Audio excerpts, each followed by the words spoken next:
Hey guys, we're back, part 3. If you haven't watched part 1, part 2, watch it now so you have the foundation.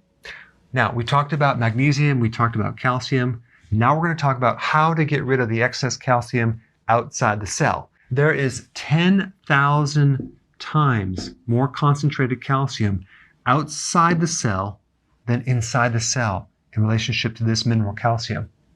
We've never really had a problem with too much magnesium, but we definitely have a big problem with too much calcium. And I don't even recommend taking a calcium supplement unless you're taking it in a complex with other things, because if you're taking calcium carbonate, that's like basically rocks, and that can aggravate this condition. But what I want to talk about now is what to do to get this calcium out. There's several things you have to look at, okay? It could be you just need some vitamin D3.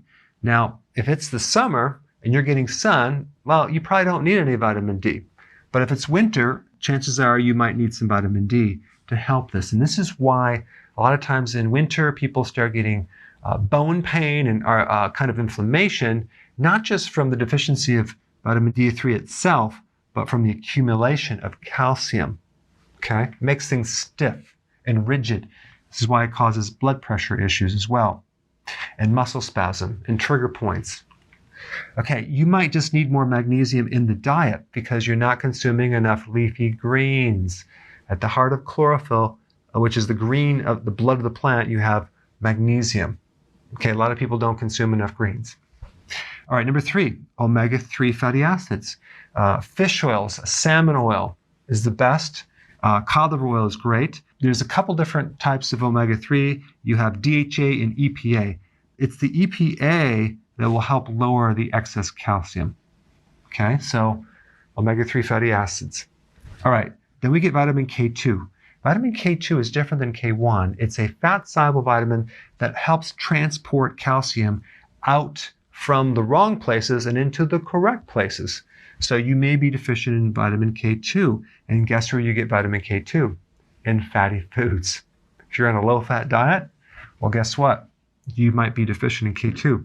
But if you're on a keto plan, a healthy keto plan, chances are you'll have enough K2 because it's a higher fat diet, but it's low carb.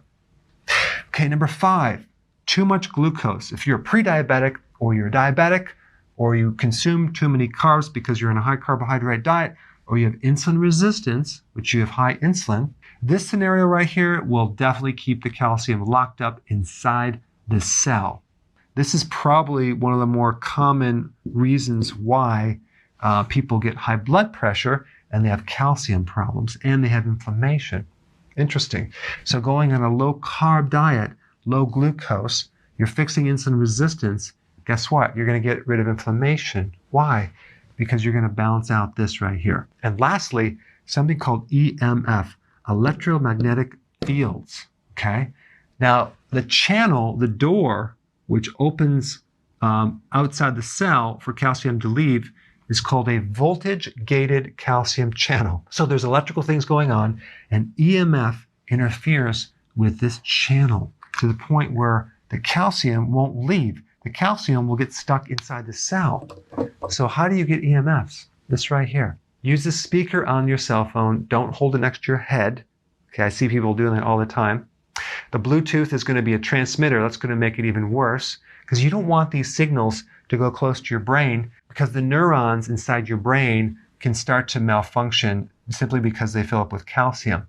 And that can create all sorts of problems with degeneration in the nerve cells and set you up for cancer and tumors and inflammation. All right, guys, there you have it, and thanks for watching.